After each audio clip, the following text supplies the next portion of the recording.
আসসালামু আলাইকুম বন্ধুরা, আবার একটা নতুন রেসিপি ডিম ভেজে ডিম মুসুর ডালের তড়কা বানাবো। প্রথমে ডিমটা ভেজে নেব।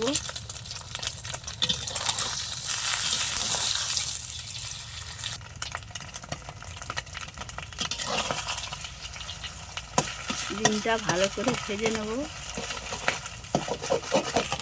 ডিমটা ছোট ছোট করে ভেঙে নেব।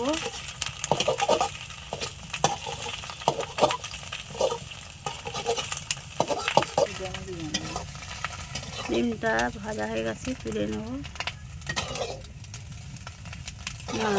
পেঁয়াজ দিলাম কড়াই, তেল,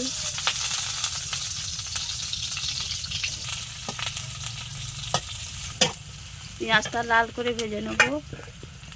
ভাতের হাঁড়ি ভাত ফুটে গেছে। আদা রসুন বাটাটা দিলাম,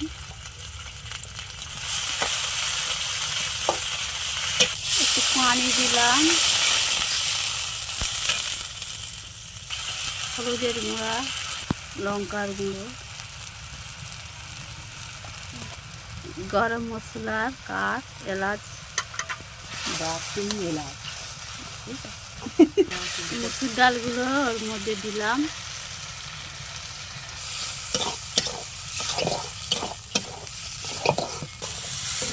মসুর ডালটা ভালো করে কষানো হয়ে গেছে, এবার পানি দেবো। সিদ্ধ হতে আর একটু বাকি আছে, লবণটা দিলাম।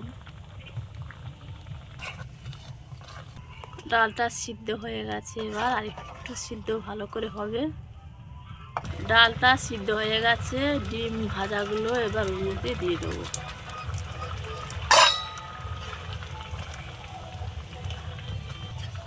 মুসুর ডাল ডিমের তড়কা বন্ধুরা হয়ে এসছে, আর একটু পরে নামাবো।